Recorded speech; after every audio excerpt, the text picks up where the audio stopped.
이번에 장민호 차별금지법은 모든 영역입니다. 성적지향하고 성별정체성 의미가 없습니다. 남녀 구분이 없어져. 또 화장실이나 탈의실 가는 것을 막을 수가 없습니다. 여성들한테 아주 안 좋은 법입니다. 8년 동안에 청소년 성장한 희망자가 2,500명. 차별금지법 다음 세대를 꼭 막아야 됩니다.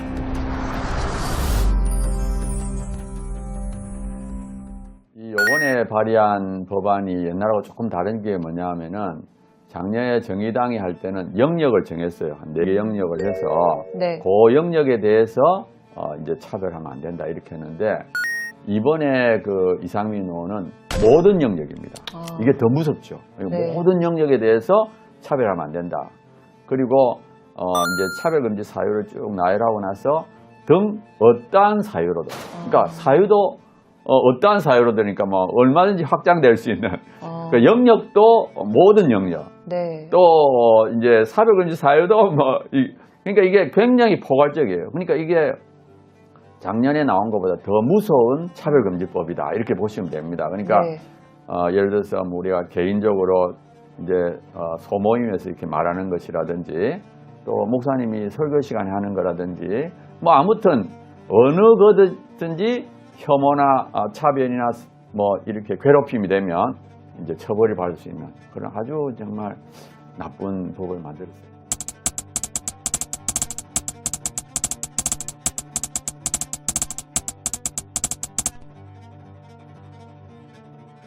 이번에 나온 또 법안은 성적 지향하고 성별 정체성 정의가 없습니다. 그러니까 그게 더 무섭죠.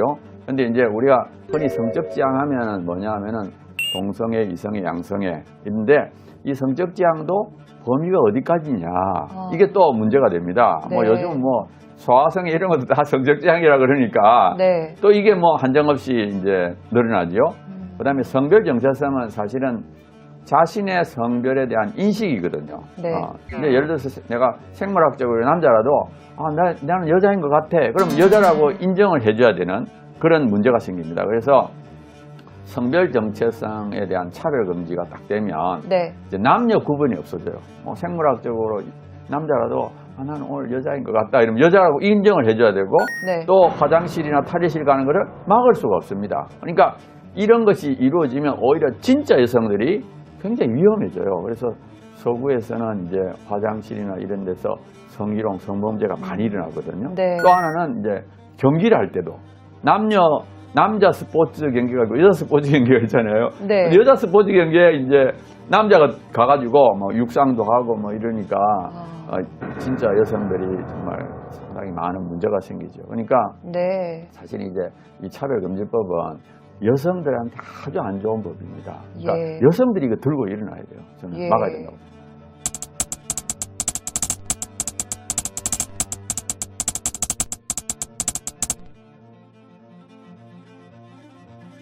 이런 것들이 나오면 네. 그 사람의 사상이나 정치적 의견을 차별하면 안 된다 하니까 이제 얼마든지 우리가 처벌할 수가 없는 거죠. 뭐 예를 들어서 우리가 이제 헌법의 테두리 벗어나는 거, 우리가 자유민주주의 테두리 벗어나는 것도 다 이제 막을 수가 없는 거죠.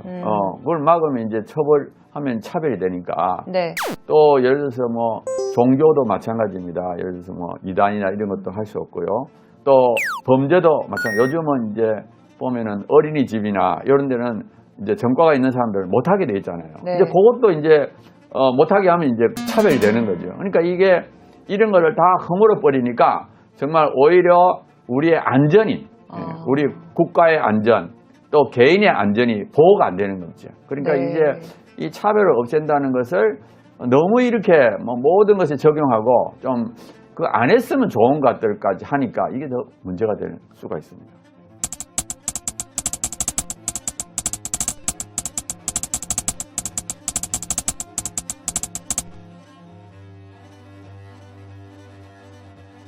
문제는 많죠. 이제 네. 우리가 사실은 3배에서 5배 일하면 아주 그냥 망하지요. 쉽게 말하면 지업체라든지 이런 게 망하고요. 네. 또 집단 소송도 할 수 있잖아요. 예를 들어서 어느 목사님이 설교를 했는데 뭐 100명의 또 동성애자들이 듣고 막 마음의 상처를 받았다. 100명이 이제 하면은 뭐 네. 한 사람당 뭐 몇백만 원씩 해도 뭐 몇억, 몇십억 이렇게 되잖아요. 네. 그러니까 이게 징벌적 손해배상이라는 게 정말 이게 굉장한 거거든요. 사실은 이게 징역형보다는 훨씬 더 무섭습니다. 네. 완전히 그 사람이, 그러니까 이게 하나의 큰 협박이라고 보시면 돼요. 하면은 완전히 너는 망하니까 하지 마라 하는 굉장히 협박성이 강하죠. 그 다음에 이제 뭐 사법부도 이게 차별금지 그걸 하라 그러면 어느 판사가 이제 이걸 판결을 제대로 할 수가 없는 거예요. 그러니까 네. 어떻게 보면 이거는 뭐 완전히 상권 분립이 안 되고 그 위에 인권이나 이런 게 차별금지법이 더 위에 있는 그런 형태가 되는 네. 참 그러면 이제 우리가 어디에 호소할 때도 없어요. 법원도 호소할 수 없고 그러니까 이제 이게 정말 하나의 독재가 되는 독재. 예. 쉽게 말하면 인권 독재. 그래서 어디든지 뭐 아무데도 우리가 도와줄 데가 없으니까 여기 행정부가 잘못하면 사법부로 가야 되는 사법부까지 지금 다 차별 금지로 막 이게 하니까 이건 정말 이게 무서운 법이다 이렇게 생각합니다.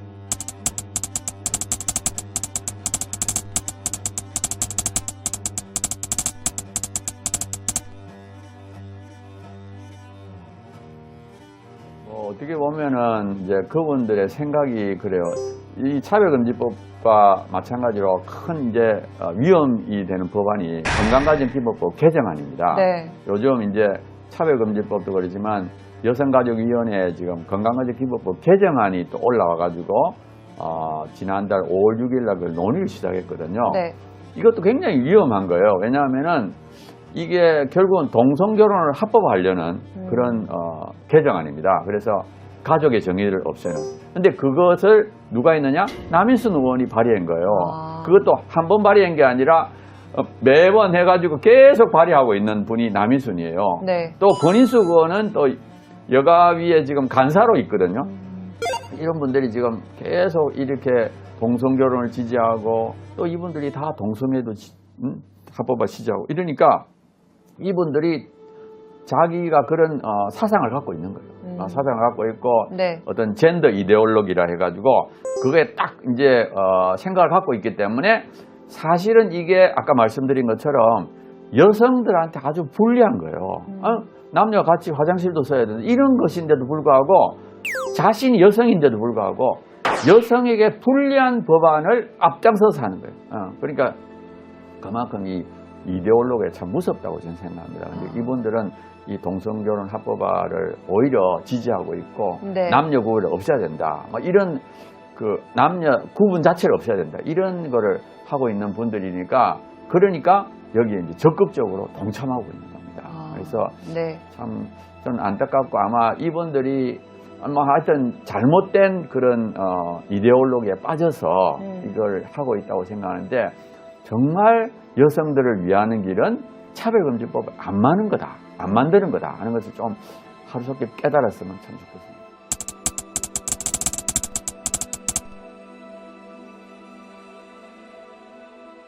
그러니까 이제 우리나라의 자유를 지키기 위하여 또 어떻게 보면 이제 기독교계는 성경에 보면 이제 동성애가 윤리적인 문제가 있다 하는데 이 차별금지법이 딱 만들어지고 나면 우리가 이제 죄라고 말하지 못할 뿐만 아니라 윤리적인 문제가 있다고 말 못하고요.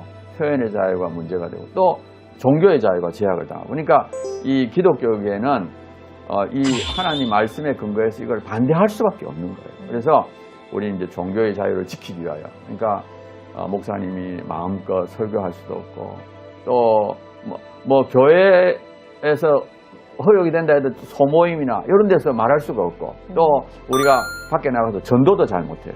우리가 만약에 전도를 하게 되면 종교적 괴롭힘이 됩니다.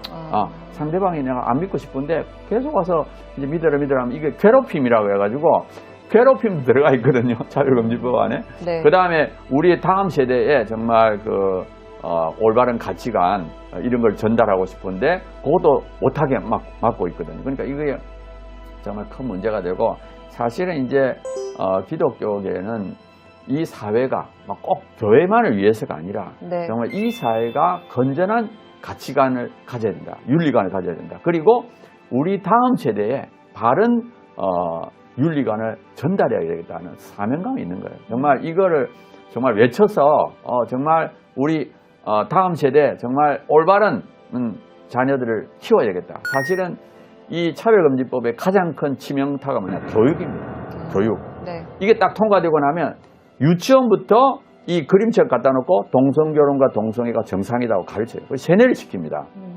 그러니까 이런 것을 하다 보면 영국의 경우에 보면은 뭐 8년 동안에 그 청소년 성전환 희망자가 네. 뭐 25배, 한 100명 되던 그 성전환 희망자들이 2,500명을 확. 제가 이제 그런 거를 많이 하니까 전번에 또 JTBC에서 그것도 가짜뉴스다 이러더라고. 근데 그게 네. 가짜뉴스가 아니에요. 지금 보면은 영국의 경우에 보면은 평등법이 언제 만들어졌냐면 2006년도, 2010년도에 이제 만들어졌는데 네. 그때부터 평등법이 다 만들어져 있었습니다. 근데도 그때부터 오히려 이게 계속 증가해가지고 지금까지 계속 상승하고 있는 것은 평등법에 의해서 교육을 통해서 그 다음에 이제 다음 세대가 이렇게 자꾸 성정체성 혼란이 오고 있는 겁니다. 그러니까 네. 우리가 차별금지법을 막아야 되는 가장 큰 이유는 다음 세대를 위해서 꼭 막아야 됩니다.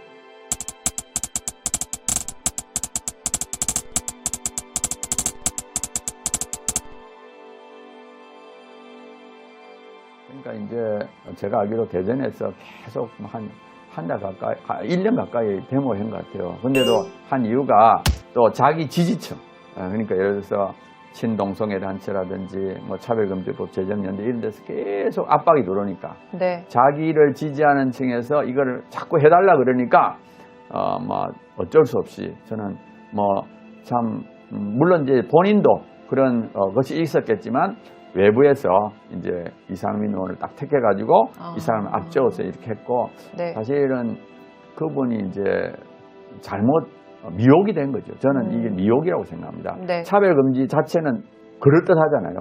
차별하면 안 된다. 그러니까 거기에 미혹을 너무 많이 당합니다. 근데 사실은 이게 껍데기는 이제 차별금지지만 알맹이는 뭐냐? 선악을 바꿔버리는 거죠. 예? 악한 것을 선하다고 선한 걸 악하다고. 그래서 오히려 이렇게 이제 동성애라든지 트랜스젠더를 정당화시키고 합법화시켜서 선악을 바꿔버리는 그런 안 좋은 법이라는 것을 본인이 깨닫지 못하고 그냥 미혹을 당한 경우라고 생각합니다.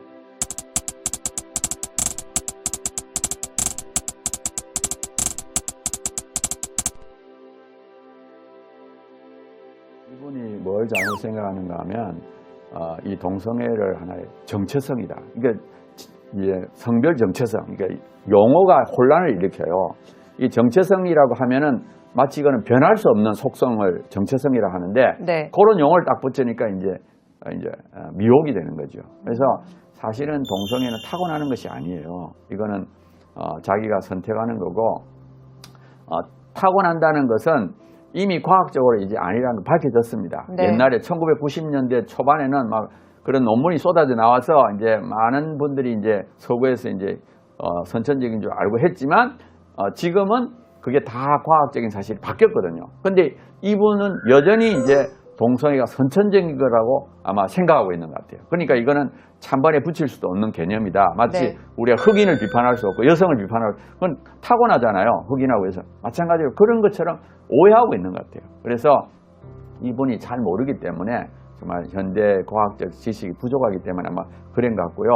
또 국가인권위원회에서 2001년도에 만든 다음에 계속 교육을 시켰습니다. 교과서를 통해서. 네. 그러니까 이 10대, 20대, 30대까지는 그런 교육의 역량으로. 그러니까 이분도 잘못된 개념을 갖고 또 이분이 또 미국에서 교육을 받았거든요. 네. 그러니까 미국에서 그런 것에 영향을 많이 받았다. 그래서 이 동성애를 선천적인 것처럼 유전인 것처럼 오해하고 있다. 그런 생각합니다. 그러니까 빨리 우리가 정확한 지식을 알려드려야 된다. 저는 그렇습니다.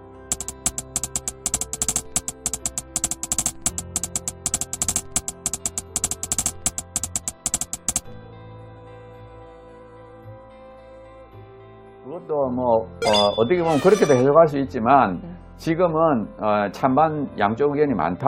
그러니까 제 생각에 아마 자기가 그 한마디 하고는 굉장히 좀 뭐라나 비판을 많이 받았을 것 같아요. 막 전화도 받고 막 이제 국민의힘에서 막 그 좀 했을 것 같습니다. 그러니까 이분이 아이고 이거 하니까 이제 막 들어오니까 이 양쪽이 팽팽하구나. 찬성도 많고 반대도 많고라는 걸 이제 절감한 거예요. 절감하니까 지금은 이걸 만들어서는 안 된다. 근데 물론 나중에 만들어라고 이렇게 해석할 수도 있지만 이게 찬반을 다 들어야 된다고 이제 깨달은 거예요. 본인이. 예, 본인은 아까 말했던 대로 미국에서 교육이나 이제 중고등학교 교육을 통해서 이게 유전인 것처럼 선천적인 것처럼 착각을 하고 말을 했는데 이게 말을 하니까 주위에서 막 말을 하니까 이분이 이제 조금 깨달았다 저는 생각합니다. 그러니까 우리가 어떤 사람이 깨닫고 이제 돌아오려고 할 때는 그거를 막 그래도 뭐라 하면 안 됩니다. 돌아오게 해야 돼요.